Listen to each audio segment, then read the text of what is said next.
manejando la situación a lo interno sobre esas relaciones. Pero muy poco hemos visto lo que es cómo Estados Unidos manejaba la situación. Bueno, en el día de hoy vamos entonces a estar viendo lo que es el documento, los documentos Santa Fe, ¿ya? ¿Qué son los documentos Santa Fe?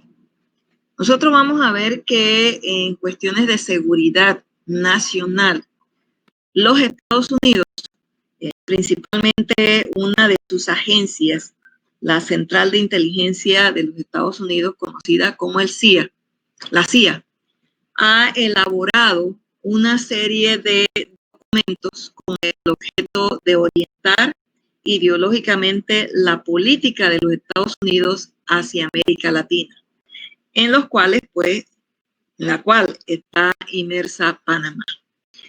Estos documentos tienen una vigencia de unos 4 a 6 años y coinciden, vamos a ver nosotros, con lo que es prácticamente ese cambio de política que Panamá, ¿verdad?, tiene ante el asunto canalero.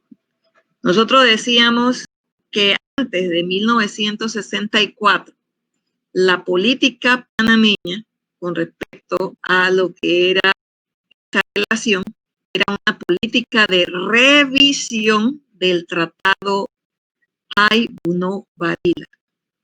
Pero a partir de 1964, producto de los hechos de 9, 10 y 11 de enero, Panamá adopta un cambio en su política canalera. Hablamos de una política abrogacionista del tratado, ¿verdad?, Hay-Buno-Varila y todos aquellos que se fueron elaborando como, por así decirlo, parches adicionales a lo que era en sí el tratado. Entonces, estos documentos, Santa Fe 1, 2, 3, 4, incluso ya se está hablando de que estamos llegando al 6. Lo cierto es que están en íntima relación con qué es lo que va a hacer Estados Unidos con respecto a América Latina. De tal manera que hay todo un pronóstico, toda una guía para todos los países que conformamos América Latina. Yo he tratado de extraer lo relativo solo a Panamá, no ver los documentos completos porque eso pues nos sacaría en gran medida de lo que estamos estudiando aquí. Ahora, ¿quiénes escribieron los documentos Santa Fe? Miren ustedes, ahí tenemos a Roger Fontaine. Este señor, vamos a ver nosotros de que estaba muy ligado a lo que era el departamento destinado a lo que era América Latina durante la administración del presidente Reagan. De tal manera que conocía muy de cerca lo que estaba ocurriendo en América Latina, ¿ya? O sea, que tenía mucha información sobre América Latina. También tenemos nosotros a lo que es, se puede decir, parte de lo que era la CIA, el señor Lewis Arthur Towns. Él había trabajado con Bush padre. Bush padre había sido por mucho tiempo director de la CIA. Y pues uno de sus máximos colaboradores había sido el señor Lewis. Otro es Gordon Sumner, David Jordan, Francis Boucher, y aquí tenemos a un excomandante de las tropas estadounidenses en Corea del Sur, el general John K. Singler. Y también tenemos a lo que es una de las figuras claves de los Estados Unidos ante la ONU, que es la señora Jean Kilpatrick. Entonces observamos que pues no se trata de gente neófita en el asunto de política exterior. Muy por el contrario, eran muy conocedores de eso, al igual que lo que era esa tendencia a enfrentamientos bélicos, a lo que era el asunto también relacionado con políticas de baja intensidad. Bueno, el asunto está en que estamos viendo a un cuerpo selecto que compone ese comité conocido como el Comité de Santa Fe. ¿Preguntas hasta allí? Chicos, ¿se durmieron? No, profesor. No, profe. Interrogantes, dudas, ¿por qué inventaron ese cuerpo? ¿Por qué? Nada de eso. No les motiva saber nada. Bueno, nosotros vamos a ver de que la década del 70, y ustedes lo pueden buscar, la década del 70 para los Estados Unidos fue una década prácticamente de crisis constantes. Se da la crisis del petróleo. Notamos nosotros de que los países productores de petróleo prácticamente se adueñan de lo que es el caso del crudo, el mercado del crudo, y Estados Unidos tiene que buscar mecanismos. Recuerden ustedes que Estados Unidos es una sociedad altamente consumista y sus industrias están basadas en los derivados del petróleo. Así que va a tener que actuar de manera rápida e incluso intervenir en lo que es el asunto del mercado petrolero a nivel internacional. Por otro lado, también hay crisis política a lo interno de los Estados Unidos. Notaremos nosotros se da el famoso escándalo del presidente Richard Nixon, el cual incluso es llevado a renunciar a la presidencia, y quien toma la presidencia es un personaje que no fue ni el primer ni el segundo vicepresidente, sino otra persona, el señor Gerald Ford. También vamos a ver el problema de un tanto de Corea, y bueno, también tenemos allí el asunto del secuestro de más de 444 estadounidenses, ¿verdad? Por grupos, se puede decir, radicales en Oriente.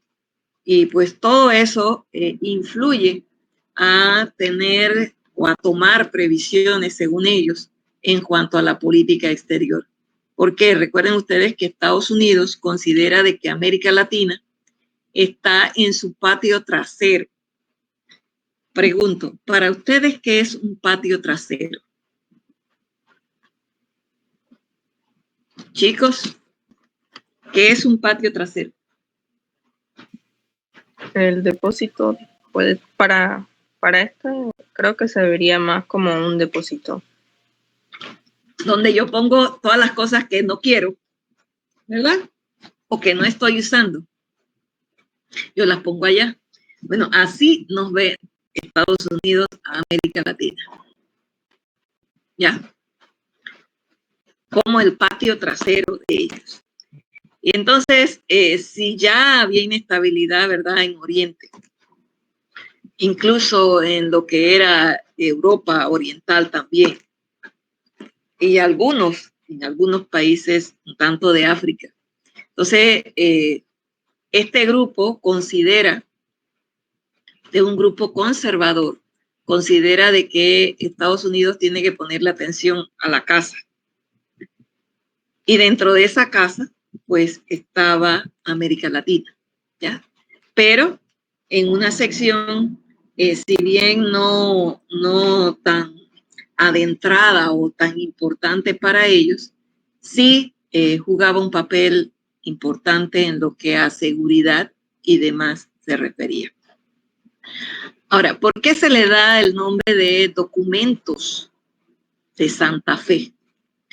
Las reuniones de este comité se dan precisamente en la capital del estado de Nuevo México, conocido como Santa Fe. De allí que entonces todos los documentos que emana este grupo se conocen con el nombre de Santa Fe 1, Santa Fe 2, Santa Fe 3, Santa Fe 4, ¿ya? Y todas van dirigidas a lo que es un periodo presidencial. Aquí vamos a ver para qué se elaboran los documentos Santa Fe.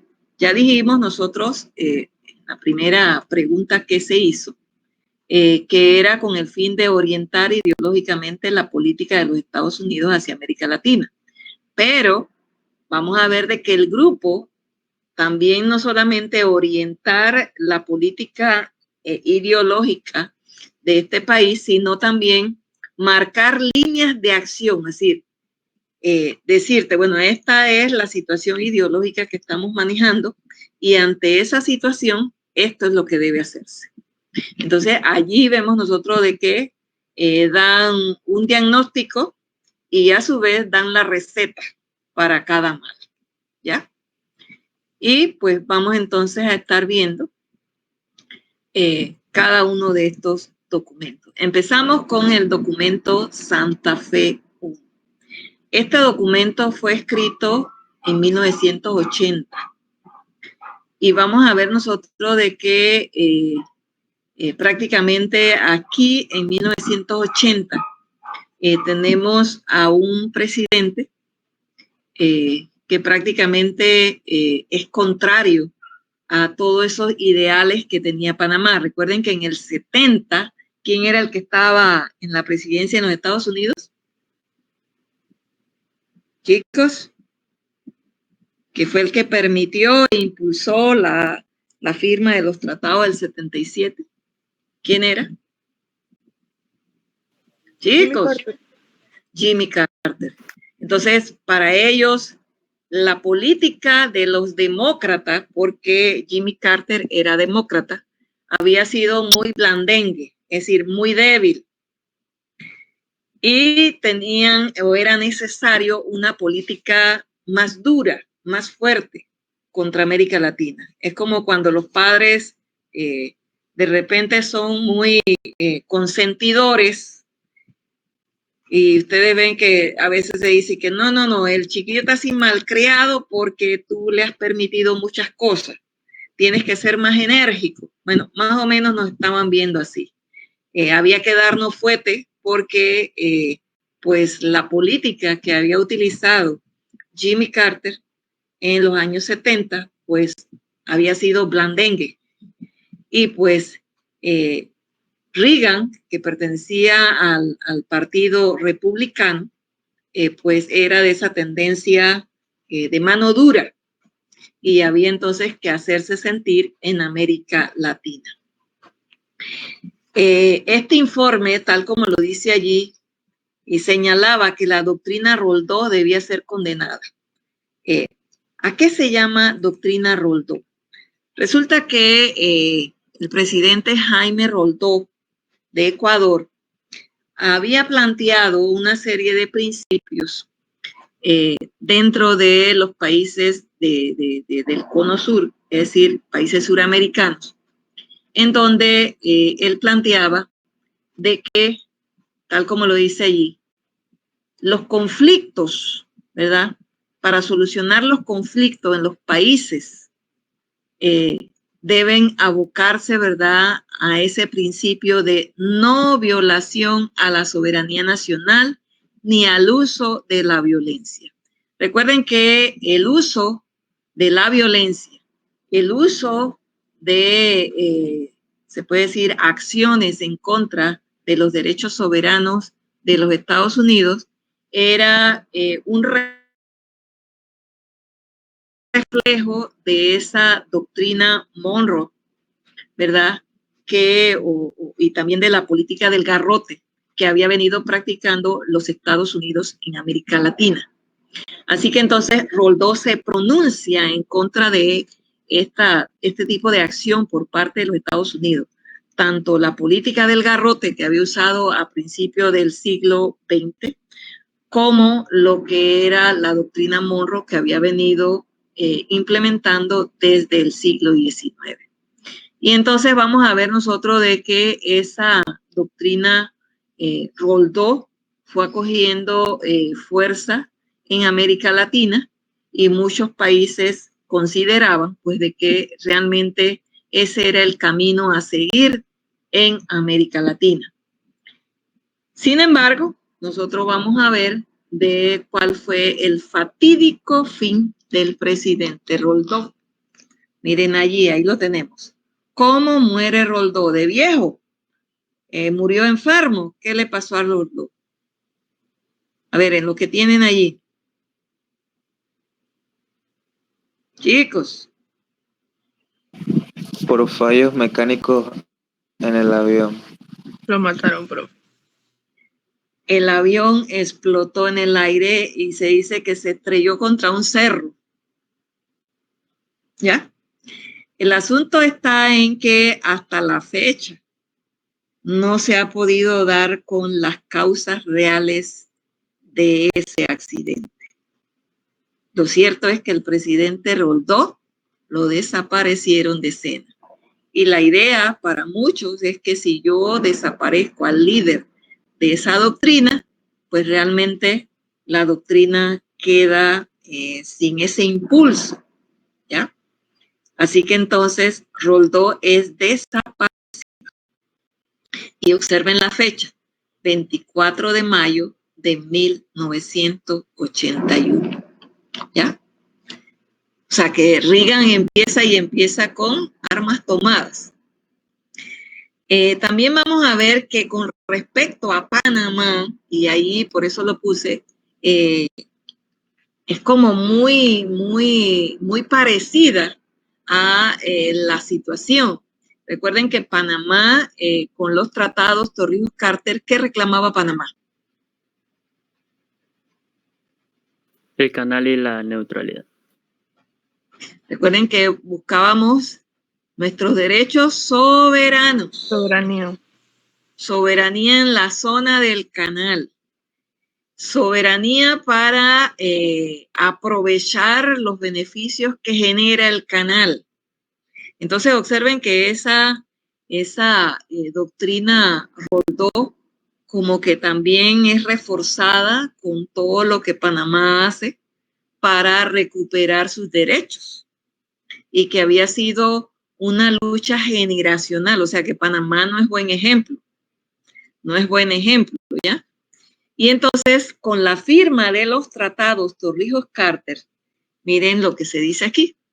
Los tratados Torrijos-Carter eran inconvenientes a Estados Unidos. ¿Por qué? Porque realmente eran vistos como una acción de debilidad de los norteamericanos demócratas hacia América Latina. Y eso era un mal ejemplo, ¿ya? Así que, miren ustedes, ¿qué le pasó a Torrijos? También lo desaparecieron, profe. Y miren que hasta la fecha no se sabe a ciencia cierta qué fue lo que pasó. Algunos dicen, y en estos meses atrás, por ejemplo, se decía de que hubo fallas mecánicas y eso llevó a la nave pues a estrellarse contra el cerro. Sin embargo, los moradores del lugar señalaron en esos tiempos que antes que se ocurriera pues prácticamente que la nave se deshiciera en pedazos, que se oyó una gran explosión y posteriormente la nave cayó deshecha. Incluso fue un lío encontrar la caja negra y bueno, nunca hasta la fecha se ha podido determinar, al igual que la muerte de Roldó, qué fue lo que motivó. Hay algunas personas que señalan de que la muerte de Torrijos fue, se puede decir, programada, planeada por la CIA de los Estados Unidos Incluso incluyen a Noriega en ese acto, ya que Noriega formaba parte o estaba en la nómina de la CIA, ¿ya? Tal como ustedes vieron en el documental, y pues había otros intereses allí mezclados, a tal punto de que pues a Torrijos lo desaparecieron. Y no solamente por la causa panameña, sino que Torrijos estaba también adquiriendo fuerza en el área centroamericana, en el área de lo que era Nicaragua. Recuerden ustedes que en Nicaragua, para los años 70 y demás, se había logrado, ¿verdad?, derrocar la dictadura de Somoza, que había estado por mucho tiempo en lo que era el caso de Nicaragua, y que pues eso había, como que no era bien visto, pues, y estaba agarrando fuerza entre otros pueblos, ya que Panamá no solamente servía de escenario para reuniones pacificadoras, como era el grupo de contadoras, sino que también Panamá aportaba, ¿verdad?, fuerzas militares para lo que era el enfrentamiento que se estaba dando en el caso de Nicaragua, y en el cual pues hablamos del caso de Hugo Espadafora, que luego en los años 80, ¿verdad?, se le relaciona su muerte con Noriega. También de ustedes todo este enredo, como esto pareciera como una telaraña, ¿verdad? Hay muchos intereses creados. Y bueno, en el caso de Torrijos, pues también fue desaparecido, y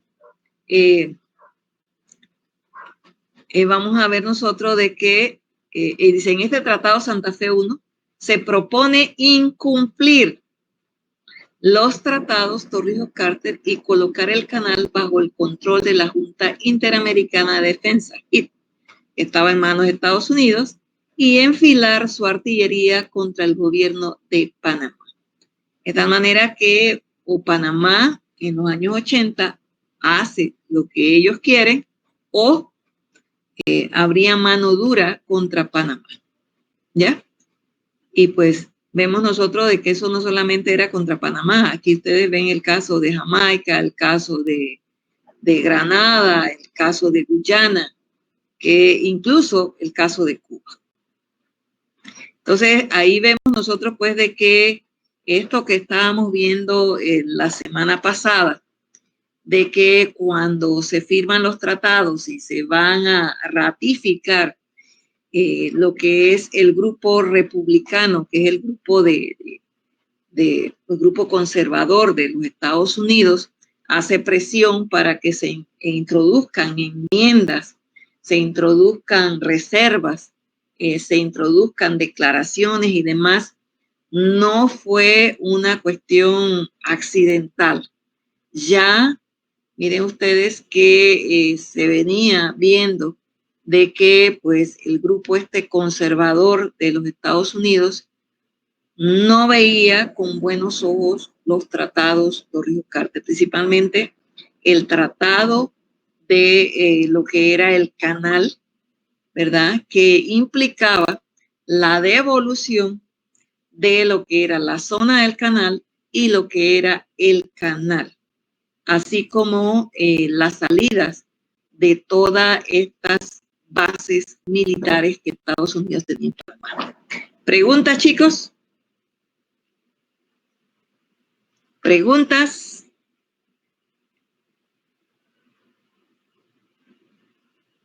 Comentarios, pues. A ver, ¿qué les llamó la atención de esto? A mí me llamó la atención que utilizaron la misma estrategia con Torrijos que con la persona anterior, se me olvidó el nombre. Y Roldó. con Roldó utilizaron lo mismo del avión, lo cual lo hace más sospechoso aún. Así mismo.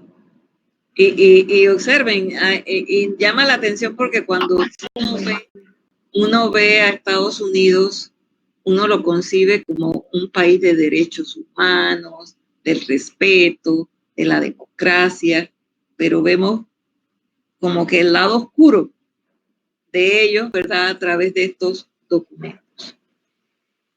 Y bueno, desdichadamente, este documento, ¿verdad? Fue aplicable para los años 80. Y si ustedes ven los años 80 en Panamá, fue una década bien convulsionada, una década de crisis para el país. Incluso nosotros vamos a ver Torrijos muere y dentro de la Fuerza de Defensa hay crisis que se van agudizando a tal punto de que en 1985 esta crisis política empieza a afectar la parte económica del país y se va acentuando a tal punto de que en el 87 tenemos nosotros fondos, por ejemplo, del Banco Nacional, que es nuestra casa bancaria, prácticamente congelados. Y ahí vamos a tener que aprender a sobrevivir del 87 al 89 con el capital que entra, ¿ya? Y pues realmente fue tiempos duros. Aquí hubo rebaja de salario, aquí hubo pagos de salarios con pagaré, y pues realmente fue una etapa dura para Panamá. Y como vemos, realmente hay un objetivo y es, ¿verdad?, que realmente los tratados Torrijos-Carter no tuvieran feliz cumplimiento. Así que prácticamente estamos nadando contra la marea. Y pues la década del 80, que bien la habíamos visto nosotros como convulsiones nacionales entre nosotros mismos, los pañuelitos contra la Fuerza de Defensa. Realmente no solamente hay esa se puede decir, contrariedades a nivel interno, sino que a nivel externo están influyendo. Profe. Dígame. Una consulta, profesora. ¿Qué tan verdadero es que Omar Torrijos fue mandado a matar por los Estados Unidos? Bueno, el documento Santa Fe, cuando hace ese señalamiento, el caso de Roldó y cómo luego en el mismo año muere Torrijos, incluso las declaraciones de los mismos campesinos del área esta de lo que es el Parque Omar, porque así se le va a llamar, indican de que así fue. Hace como un año, algo así se sacó de que no, un año o 2 años, se sacó de que no, que el avión se había estrellado, pero la gente del lugar que estaba en ese tiempo siguen atestiguando de que realmente el avión no impactó con el cerro Marta, sino que realmente explotó antes de llegar al cerro. Y si explotó antes de llegar al cerro, significa de que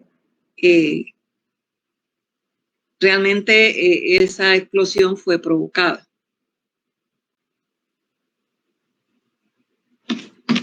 ¿Ya? Profe, otra pregunta también, como también hablaban del general Noriega. Creo que, no sé si en la historia, profe, hay una causa específica por lo cual se le culpó, o él también tuvo algún motivo en específico, aparte del poder de Panamá, por lo cual lo mató.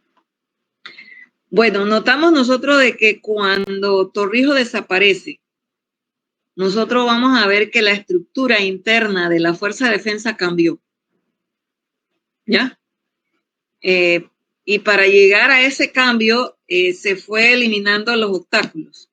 Si ustedes van a ver, por ejemplo, en los que sucedieron, una vez muere Torrijos, a lo que les tocaba seguir en el mando, fueron renunciando rápidamente. Incluso hasta Paredes, que también un tiempo le tocó el mando, de repente él decía de que era mejor pues irse a la política criolla que a tener un gobierno militarizado, ¿ya? Y al poco tiempo, pues, Paredes también fue quitado. Y pues lo asume entonces Noriega. Y cuando Noriega asume, recuerden ustedes que, bueno, eso lo van a ver, sí, lo vimos la vez pasada, que se cambia del 83 hacia adelante, se va cambiando lo que es el objetivo de los tratados. Recuerden que cuando Torrijos negocia los tratados, ¿verdad? Tanto del canal como de neutralidad, la idea era de que todo esto que revirtiera sirviera al desarrollo nacional. Mas, sin embargo, a partir del 83, ya no estando Torrijos allí, que era el que más influía, ¿verdad? Entonces vamos a ver nosotros de que se fue cambiando y pues se decía, bueno, si Panamá con el tratado de neutralidad ha de asumir la seguridad del canal, aquí tenemos que abrir una gran base militar panameña que sea la que controle. Y esto pues no era tampoco bien visto por parte de los Estados Unidos. Si la vas a abrir es con participación mía, pero sin mí no. Incluso también Torrijos en muchos discursos, él decía de que aparte de esto que habíamos visto de que el paraguas del Pentágono, él también una de las cosas que él decía de que su vida pendía de un hilo. O sea que él sabía de que los gringos lo masticaban, mas no lo tragaban. ¿Ya? O sea que no era del agrado de muchos. ¿Ya? Porque había presionado, ¿verdad? Utilizando a la comunidad internacional para que Estados Unidos se sentara y cediera a Panamá lo que ellos habían poseído desde 1903. ¿Estamos?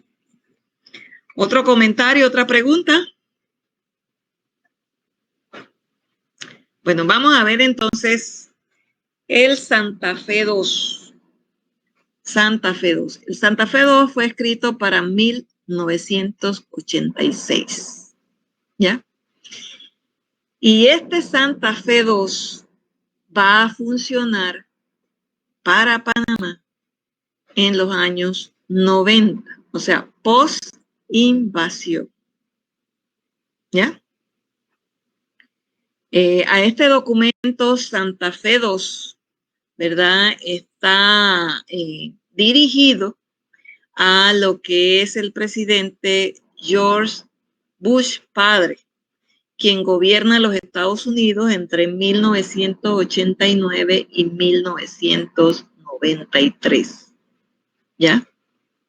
Incluso después del 93 vamos a ver que la situación en el mundo va a ir cambiando, porque recuerden ustedes que para finales de la década del 80 cae el muro de Berlín. Prácticamente hablamos ya no de un mundo bipolar, sino de un mundo unipolar, ¿ya? Con la caída de las Torres Gemelas. Estados Unidos queda entonces como el país líder. Y tanto así que Bush hijo, cuando se da el asunto de las Torres Gemelas en el 2003, por ahí, 2001, 2003, decía, el que no está conmigo está contra mí. Y eso pues prácticamente puso en jaque a todos los países del mundo a guardar prudencia. ¿Ya? Porque eso significaba de que si tú no te cuadrabas, pues espera lo que viene, que no va a ser tan fácil. Entonces, vamos a ver qué pasa. Aquí tenemos el caso del presidente Bush, ese que ustedes vieron en el documental. Para cada país en este documento, al igual que en el anterior, hay un diagnóstico y hay una receta. En el caso de Panamá, esta la copié tal como decía allí, propuesta número 10, caso Panamá. Miren lo que señala la misma propuesta. Dice, el derrocamiento de Noriega y la celebración de elecciones no será suficiente para crear un régimen democrático en Panamá. ¿Qué les indica a ustedes esa declaración ahí en ese documento?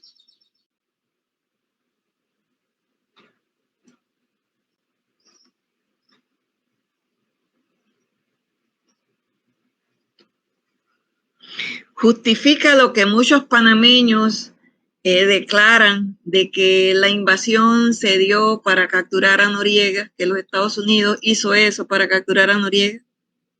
¿Qué creen ustedes?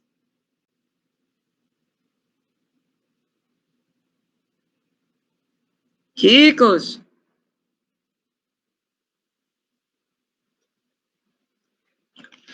Opinen, porque así yo los puedo corregir para el examen, pues están claritos. Pero si no, van a caer.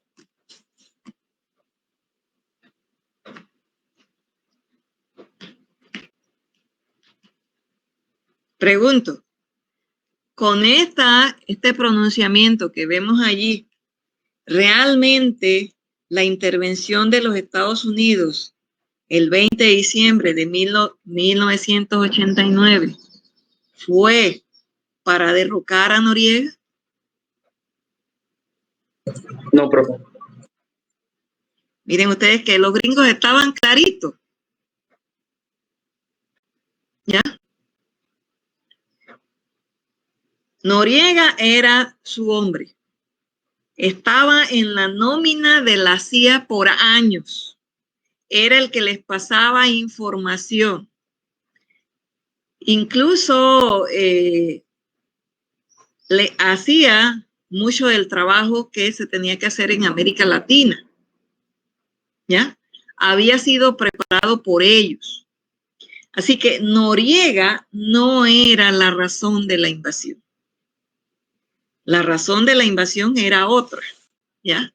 A Noriega, si ellos hubieran querido eliminar a Noriega, aquí en Panamá había lo que era un radar que estaba en Isla Galeta y Noriega salió muchas veces a lo que fue Santo Domingo, en donde tenía negocios, República Dominicana, que bien hubiera sido eliminado ese avión y hubiera caído en el mar y nadie se hubiera dado cuenta.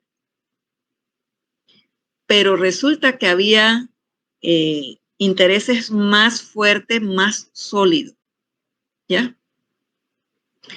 Y entonces notamos nosotros de que Estados Unidos ve que hay que buscar una forma de torcerle el brazo a Panamá, ¿verdad? Y así incumplir, ¿verdad?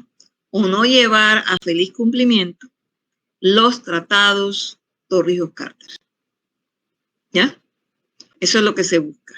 Entonces, para ello, se tenía que eliminar a la Fuerza de Defensa que había ido cogiendo fuerza. Entonces, hay que eliminarla porque no es bueno que ellos se vayan equipando o vayan agarrando fuerza, porque ya está visto, Panamá ha jugado un liderazgo a nivel de América Central, incluso entre los no alineados y demás, y no es bueno, ¿ya?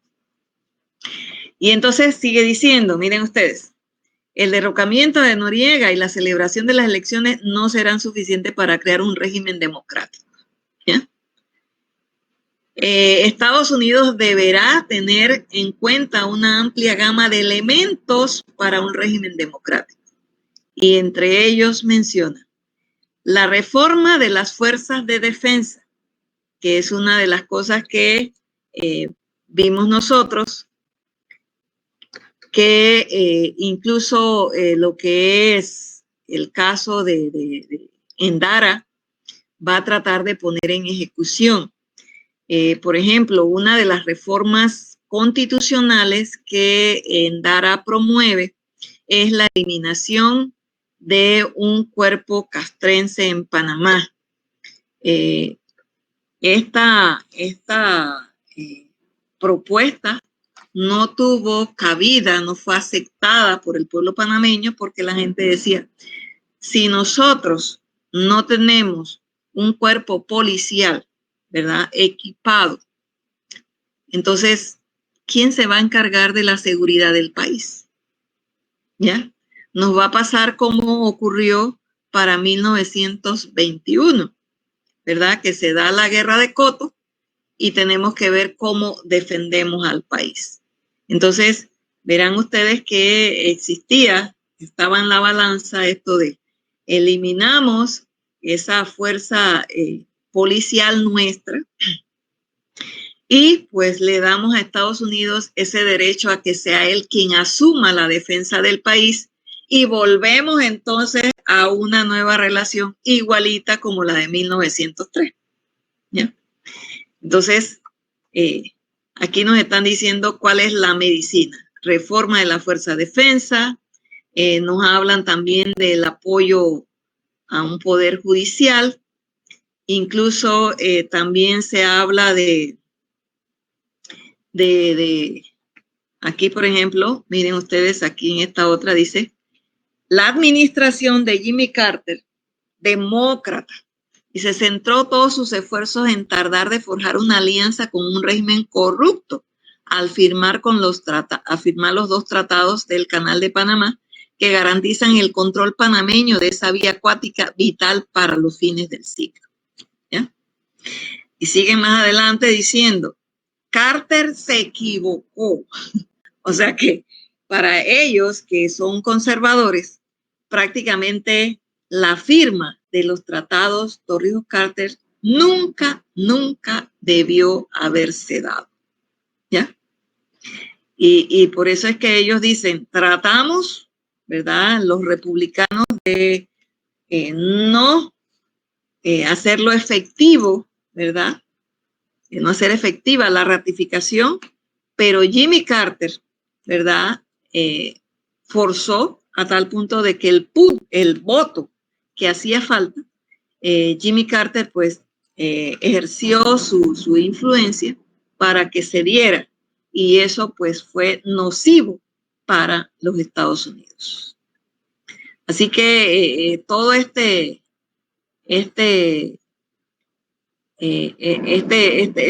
como estos documentos, como ustedes están viendo, son promovidos por sectores republicanos, sectores conservadores.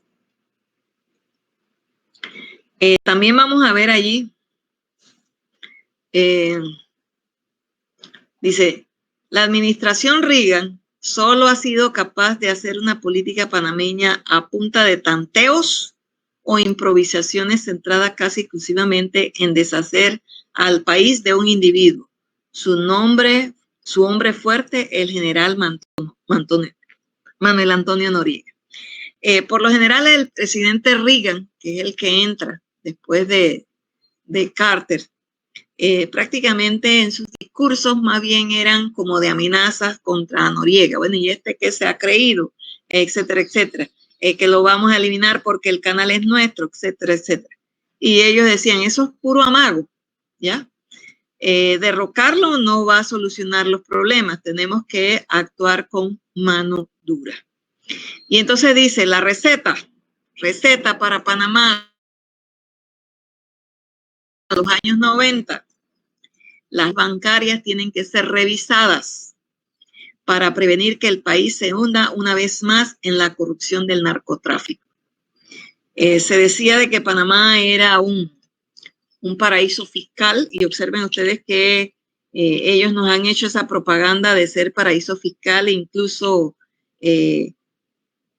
países amigos de Estados Unidos como Francia y demás nos han puesto siempre en la lista gris, y eso ha afectado pues a nuestro país, ¿ya?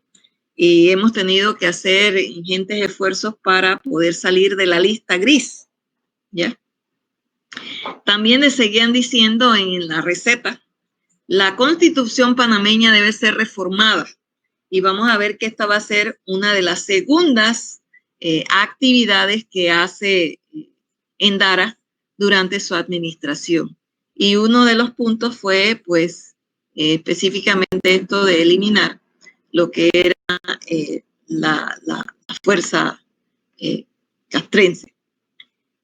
También otra de las recetas que allí se planteaban era la extradición de ciudadanos panameños culpables del delito en terceros países. Es cierto que Panamá tiene un tratado de extradición que ahorita mismo, yo no sé si ustedes han visto el caso de Martinelli, el caso de los hijos de Martinelli, pues esos tratados han sido utilizados, ¿verdad?, para lo que es la extradición. Y entonces vemos nosotros de que en la receta que se da para América Latina con el Santa Fe II, pues allí se incluye o se reafirma para lo que es Panamá precisamente esto de la extradición.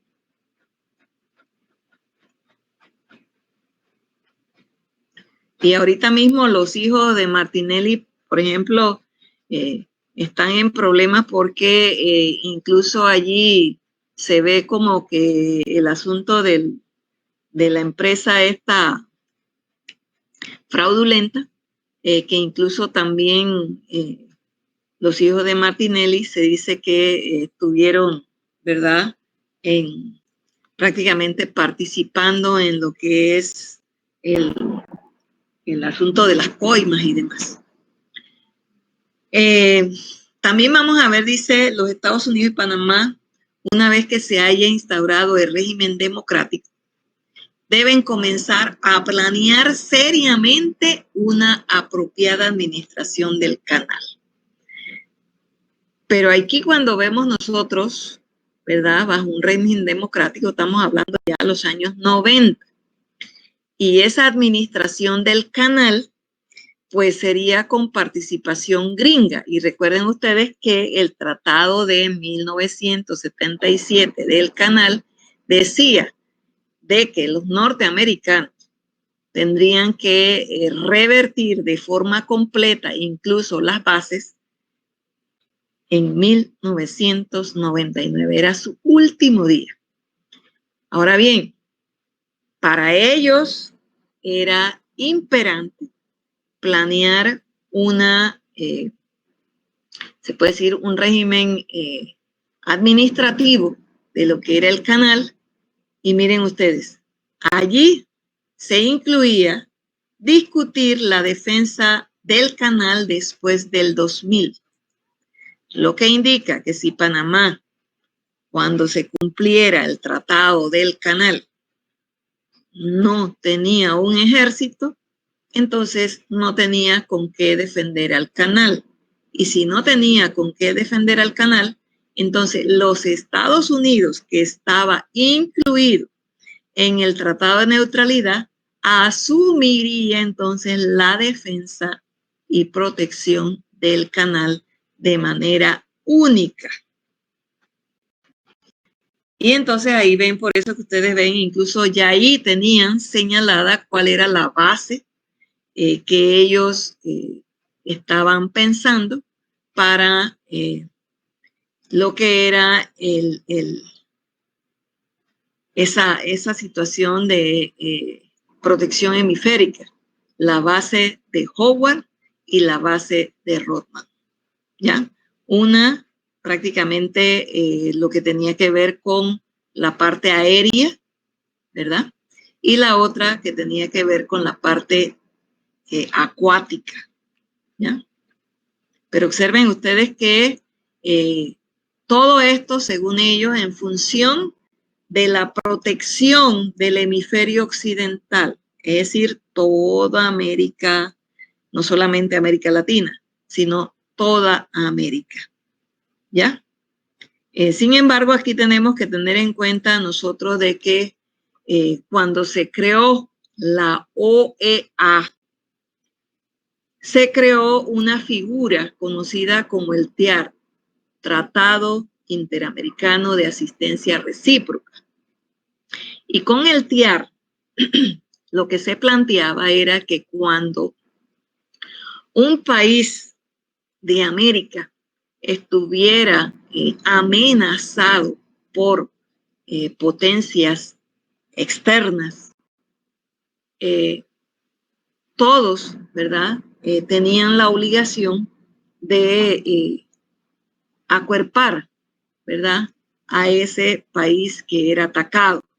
Sin embargo, la experiencia que había tenido América Latina con respecto a ese TIAR no había sido muy buena. Y ahora ellos nos están hablando de una protección, ¿verdad?, del hemisferio occidental. Prueba de ello fueron la guerra de las Malvinas.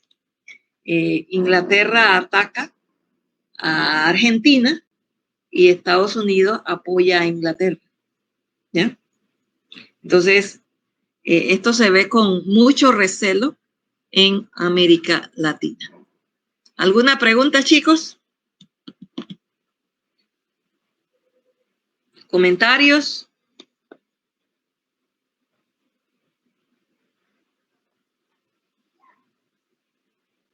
¿Comentarios? Pero profesora, entonces con la guerra de las Malvinas no quedaría mal lo que están diciendo. ¿No quedaría qué? Quedarían mal el documento. Bueno, pero es que aquí ellos prácticamente están tratando de lavarse la cara. Porque se habían quedado mal en la acción con el TIAR. Entonces, con esto de la implementación de lo que dice el Santa Fe 2, es como decir, mira, ahora yo sí lo voy a hacer. ¿Ya? Pero necesito a Panamá. Necesito a Panamá para poder cumplir con ese objetivo. ¿Ya? Y por eso entonces ustedes van a ver que en esa década del 90, por ejemplo, hay acercamientos, yo creo que lo tengo aquí, vamos a ver si lo tengo acá, con Panamá durante la administración de este señor, vamos a ver, el Toro Valladares.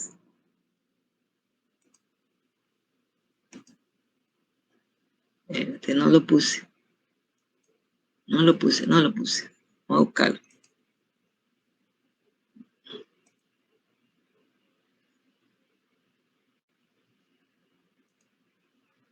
Bueno.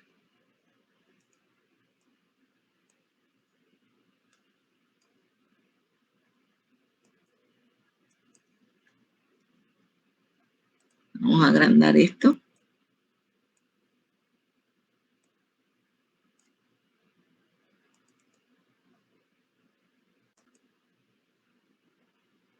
Vamos a pasarlo.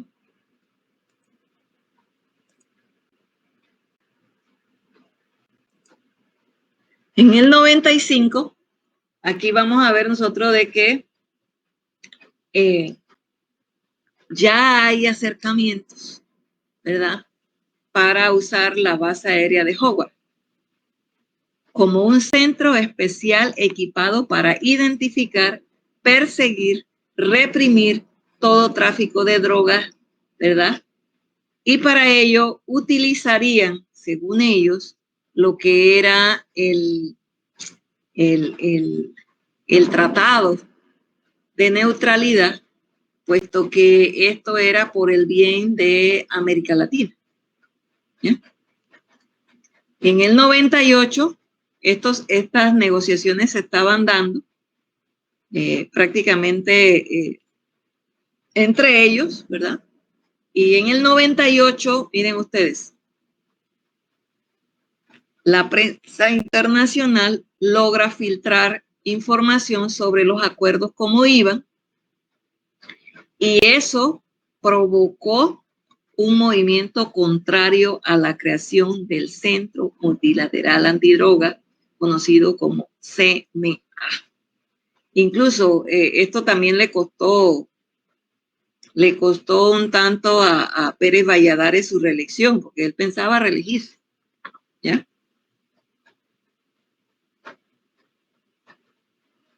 Entonces miren ustedes cómo se mueven las maracas, dice uno, ¿no? Realmente por un lado vemos nosotros de que esos sectores que nos administran, ¿verdad? Prácticamente nosotros les damos el aval para que sean los que gobiernen, y observen que siempre hay, la ciudadanía tiene que estar pendiente. Nosotros incluso en el tiempo de Endara, de Valladares, de lo que es el caso de Mireya, luego el caso de Martinelli, luego el caso de lo que es Varela, se han venido dando una serie de acuerdos que la comunidad nacional no conoce, ¿ya? Y, por ejemplo, ustedes han oído hablar los productores, esto haciéndolo ya siglo XXI, los productores panameños se han venido quejando de que se importa, ¿verdad? Lo que es productos extranjeros, se mina el mercado nacional, y cuando ellos van a vender prácticamente sus productos, tienen que botarlos, tomate, cebolla, bueno, un montón de productos que se pierden porque prácticamente los mercados están saturados con productos externos. Pero es que hay acuerdos internacionales en la que se establecen cuotas, es decir, cantidad, y esa cantidad se habla de dinero, ¿ya? Y pues notamos nosotros de que cuando se va a proteger al productor nacional, resulta que también tiene que tener en cuenta los compromisos internacionales que ya fueron firmados. Entonces, como verán, no es una cosa fácil. Incluso cuando un gobierno firma, el otro queda un tanto amarrado. Firman acuerdos, el otro gobierno que sigue queda amarrado. Y de allí entonces la ciudadanía tiene que ser muy, se puede decir, vigilante, porque realmente nos están vendiendo el país y no nos estamos dando ni cuenta. Entonces, verán pues de que la existencia de cursos como este, que nos ponen un tanto al día de lo que ha sido nuestra política, ¿verdad? Con respecto a Estados Unidos, que es el mayor usuario del canal, que incluso hay un documento aquí que lo encontré, no, déjenme ver, lo encontré en el diario El Capital. Realmente para Estados Unidos nosotros somos una tacita de oro. Vieran la millonada que ellos logran. Déjenme ver si lo encuentro. Vamos a ver.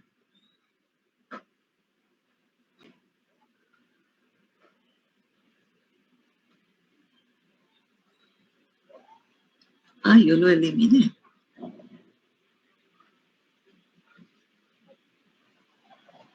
No me diga que lo cerré y no lo guardé.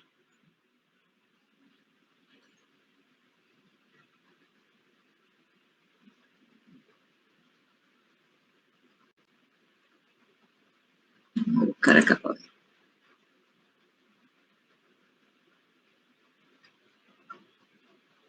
Aquí está. Miren, no sé si logran verlo. Vamos a ver.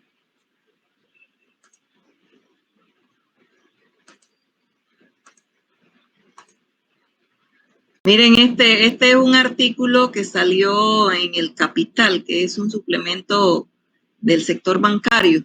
Dice, Estados Unidos y Panamá, históricos socios comerciales. Este es un artículo del 2017. Y aquí vemos nosotros, por ejemplo, miren ustedes,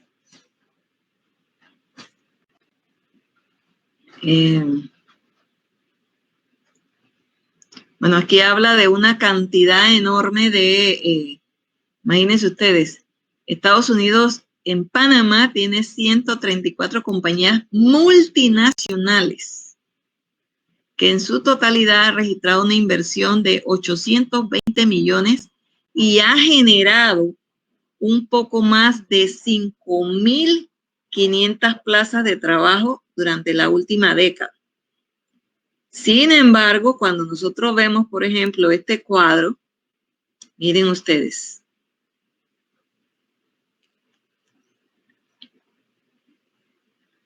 Balanza comercial. Importaciones es lo que nosotros compramos de afuera hacia adentro. Miren lo que nosotros compramos. ¿Ya? Esto valorado en plata. Miren ustedes. Son miles de millones en productos que importamos. O sea, somos una sociedad altamente consumista. ¿Ya? Y muchos de los productos que traemos, pues, hay de Estados Unidos en gran cantidad, ¿ya? Al igual que de China y demás. Y luego vemos nosotros lo que exportamos. Miren ustedes, miren la diferencia.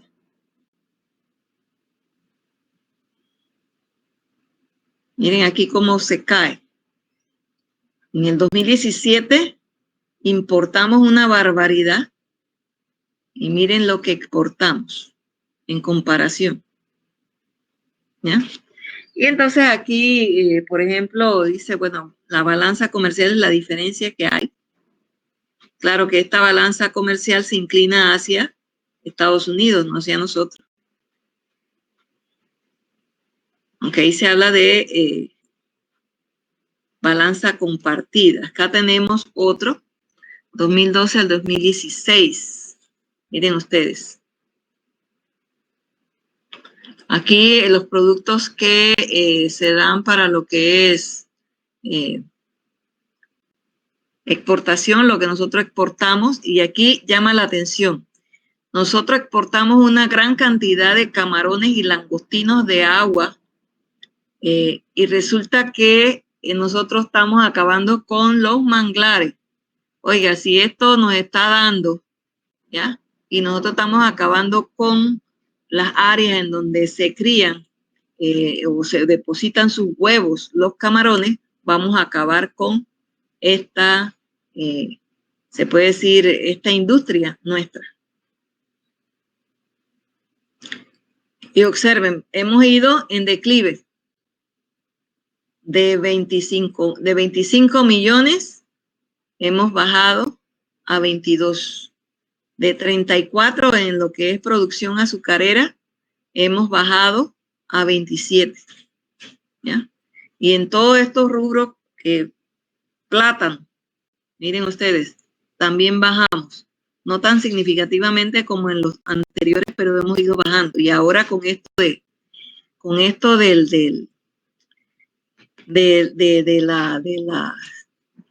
los huracanes y demás que ha hecho estragos, pues notaremos nosotros de que será peor.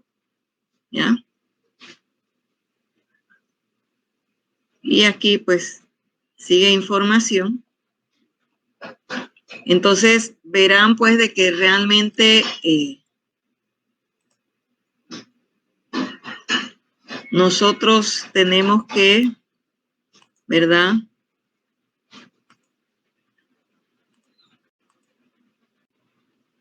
Tenemos que prestarle mucha atención a cómo nos manejamos.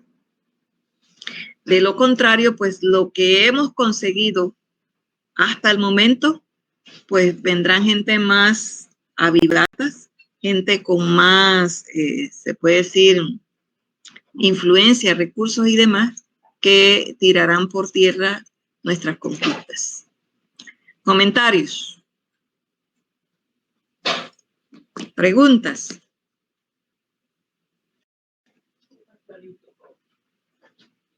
Me voy a ganar el premio Nobel de Enseñanza. Todo está clarito, no hay que preguntar nada.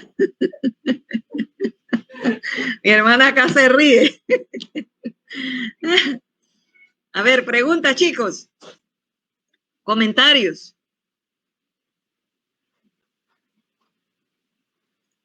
Bueno, como vemos, pues Estados Unidos ya no está aquí tan cerquitita, pero a pesar de que no está cerquitita, ha buscado mecanismos para amarrarnos de tal manera que sigamos, ¿verdad? Siendo aliado de ellos. Y esto nos ayuda a entender por qué cuando se dio tanta aproximación, ¿verdad?, a China durante la administración de Varela, Estados Unidos prácticamente se quejó y quedamos nosotros siendo el jamón del emparedado. ¿En qué sentido? Por un lado estaba China reclamando sus derechos y por el otro lado estaban los Estados Unidos. Incluso nosotros vamos a ver que durante el gobierno de Varela se hicieron muchos proyectos, algunos han quedado en papel. Por ejemplo, se habló del tren bala que iba a Chiriquí en 2 horas, pero eso sí, estábamos nosotros endeudados porque los chinos buscarían el financiamiento, harían lo que era el mismo proyecto, el diseño, unido a eso, construirían, o sea que ellos harían todo. Sin embargo, eso se paralizó porque realmente también los chinos, no crean ustedes que nos aman. Resulta que los chinos es una potencia económica que incluso se ha ido metiendo en los mercados norteamericanos. Y pues notaremos nosotros de que ellos están tratando de ampliar lo que es su comercio. Y al ampliar su comercio también andan en busca de lo que es la materia prima barata, porque así eso genera mayores ganancias. Entonces, si en Panamá se hacía ese tren, pues ya ellos también estaban haciendo gestiones para que se diera la conexión con Costa Rica, Nicaragua, o sea, conectarlo absolutamente todo. Entonces, la pregunta que había entre los grupos adversos de ese tren bala era de que nosotros íbamos a pagar, ya, porque los chinos buscaban la plata, pero nosotros éramos los que pagábamos el trabajo, los que pagábamos los intereses de los préstamos que ellos consiguieran, y resulta que a final de cuentas el tren iba a ser para beneficio de la actividad comercial, ¿verdad?, o económica de los chinos. Entonces los gringos dicen, ven acá, si yo soy el mayor usuario del canal y yo tuve que ver un tanto con prácticamente el uso de esa posición geográfica, mira, mis intereses están allí porque yo a través de Panamá controlo América Latina. Y ahí ustedes van a ver que muchos proyectos de los chinos se han quedado, ¿verdad?, pasmados, como decimos en buen panameño. Entonces, ¿qué les quiero decir con todo esto? Lo que aquí se mueve, no solo se mueve porque los panameños son los que están, ¿verdad?, pensando cómo lo quieren, dónde lo quieren, cuándo lo quieren. No, sino que también aquí inciden intereses que vienen de afuera. Y hay veces que esos intereses de afuera pesan más que los intereses internos. ¿Comentarios? Comentarios, chicos.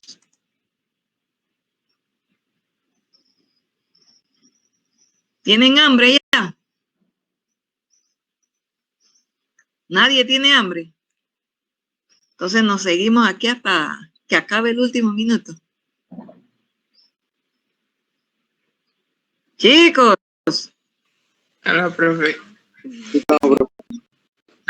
Profesora, Dígame. entonces, a Panamá, si lo consideráramos, como es un punto estratégico, a nosotros no nos podrían invadir nunca, porque es que me puse a pensar eso, profe, que no intentarían invadir a Panamá porque se mete Estados Unidos y también podría meterse ahora. China también se metería, profe. Sí, pero pasaje. si los intereses de Estados Unidos se ven afectados, ellos se van a meter. Por eso Torrijos decía que estamos bajo el paraguas del Pentágono con el tratado ese de neutralidad. Porque ellos van a buscar la manera de que se dé la interpretación que ellos le dieron a través de las enmiendas y las reservas. ¿Ya? Así que por eso tenemos que hacer como los gatos cuando ustedes ven que los gatos van por algún lugar que ellos van, ¿verdad? Viendo a ver dónde pisan. Porque si damos una mala pisada, entonces observen que la situación se nos hace crítica, tensa. Y nos podían dar nuestro golpetazo como ya nos los han dado. Así que tenemos que ser inteligentes, prudentes en nuestro accionar. El juega vivo aquí, mira, no funciona porque estamos jugando con potencias. Y estas potencias, pues, te dan por un lado, pero te amarran por el otro y te dan tu cascotazo. Sí nos pueden invadir, pero eso dependiendo de qué intereses estemos afectando. Claro que en el caso, por ejemplo, de los chinos, miren que Estados Unidos buscó la manera de ir sacando a los chinos, porque los chinos con Varela, oiga, esto era una luna de miel. ¿Ya? Tanto así que acá, búsquenlo en los diarios, búsquenlo en la página web para que ustedes vean. Esto era un enamoramiento tremendo. Y ustedes veían, los chinos están metidos en esto, los chinos están metidos en lo otro, que eso lo vamos a ver en la próxima clase. Y pues esto nos ayuda a entender de que quienes nos gobiernen, cuando nosotros elegimos quienes nos gobiernan, tenemos que examinarlos bien. ¿Por qué? Porque muchas veces el que va pensando en su bolsillo, no va pensando en el país. Y resulta que nosotros somos el país. ¿Ya? Muchas veces los ricos, cuando la cosa se pone aquí difícil, la gran mayoría de las veces, ¿qué hacen? Agarran sus maletas y se van del país. Pero los que no tenemos cómo, ni dónde, para dónde ir, ¿qué tenemos que hacer? Aguantar los golpetazos aquí y sobrevivir. Y de allí los intereses que ustedes habrán visto, pues de quitar esta materia. Porque como decía Martinelli, dice que con esta materia, decía él, y esto refleja, ¿verdad?, los intereses que tienen. Según ellos es sembrar odio, dice, según ellos, un odio, que yo no lo veo así, hacia los Estados Unidos. El problema de esta materia es que tú como que le quitas un poco la venda a la gente y los hace ver más sobre los intereses de su país externo o los intereses de un sector minoritario. Porque Dios nos dio este país para que lo disfrutemos todos y no unos cuantos. Bueno, vamos a dejarlo hasta allí, chicos, para que vayan a almorzar. ¿Pero qué les pareció? Chicos, oye. Estuvo muy interesante la clase de hoy, profe. Observen que por lo general estos temas ni en la secundaria los tratan. Vemos nada más ahí que sí, que murieron, pero no vemos, ¿verdad?, cómo eso afecta la trascendencia que eso tiene en nuestro país. ¿Ya? Y eso les afecta a ustedes, que son las nuevas generaciones. Porque incluso creo que vamos a ver si tocamos hasta allá con los famosos TLC que se han venido firmando. Se da o se hace permisible la entrada de profesionales de otros países. Y entonces la pregunta es, ¿y qué vacantes quedan entonces para los nuestros si van a venir gente de otros países? ¿Ya? Incluso con títulos de universidades destacadas. Yo no sé si ustedes habrán visto que en Canal 13, ahorita mismo, ellos han introducido, y me extrañó, pero bueno, han introducido un segmento en la cual se destaca panameños que han surgido en el extranjero, tanto en el campo de la medicina, en el campo de la arquitectura, en el campo de la física y demás. Y esto es, yo me imagino, con el fin de que los panameños se pongan las pilas. Es más, muchos de estos que se presentan allí y que han ganado, han sido homenajeados a nivel internacional, han sido galardonados a nivel internacional, han sido egresados de la Universidad de Panamá. Entonces, eso dice mucho de la preparación que da la universidad, ¿ya? Porque indica de que a pesar de todas las limitaciones, pues ha dado una base que ha servido para que panameños se destaquen en el plano internacional, con nuevos hallazgos, nuevos inventos, etcétera, etcétera.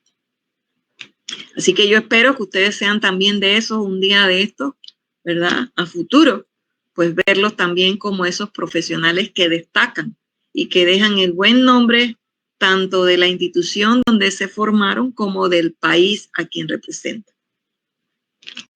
Bueno, quedamos hasta allí, chicos. Que pasen buenas tardes. Dígame. Yo tenía un profesor que sí nos hablaba bastante sobre las relaciones con Estados Unidos. ¿Te conoce al profesor Romer Escarriola? Sí. Incluso él fue el que, ¿se acuerdan el asunto de que la mamá murió en el seguro y le avisaron muchos días después y él llamando todos los días porque no dejaban verla, ni le daban información? Él fue uno de los que puso una demanda contra el seguro.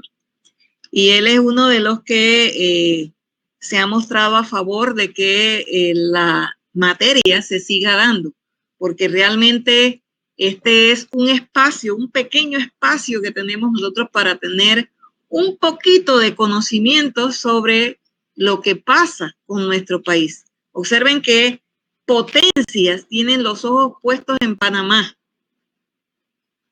Y eso nos indica el valor que tiene. Y desdichadamente nosotros, los mismos nacionales, no valoramos el país que tenemos en su justa dimensión. Lo dañamos. Eso del juega vivo, no sé qué. Oye, estamos como es, dañando la imagen que como país debemos tener en el extranjero.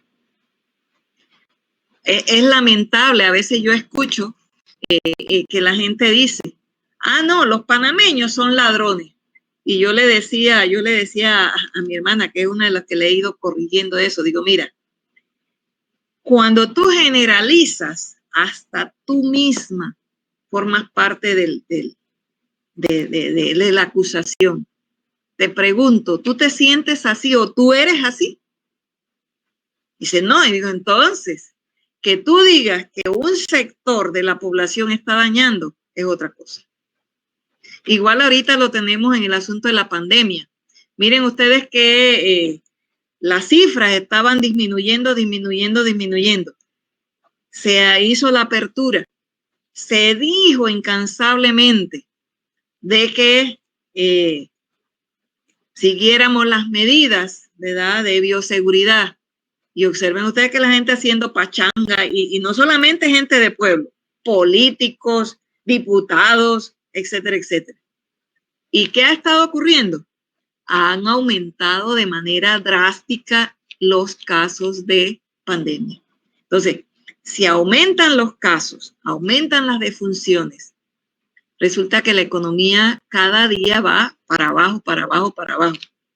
Y vamos a tener, ya lo tenemos, escasez de medicamentos. No hay cama para tanta gente. Aunque se dice cuántas camas disponibles, allí se generaliza las que están en uso y las que están libres. Yo pienso que deben de ponerse nada más las que están libres, porque ¿para qué voy a decirle a la gente que están disponibles que ya tú sabes, que hay gente allí? ¿Ya? Entonces, oiga, tenemos que querer un poquito a este país, porque si este país cae, caemos nosotros. Es un efecto dominó, ¿ya? Y no podemos nosotros ser insensibles con nosotros mismos y con las generaciones que nos siguen. ¿Y quiénes son esas generaciones que nos siguen? Sus hijos, sus nietos. Entonces, hijos míos, a querer este país. ¿Y cómo yo lo puedo querer? ¿Verdad? Haciendo lo mejor, ¿verdad?, de él. Entonces quedamos allí, pues. Chaito, que pasen buenas tardes.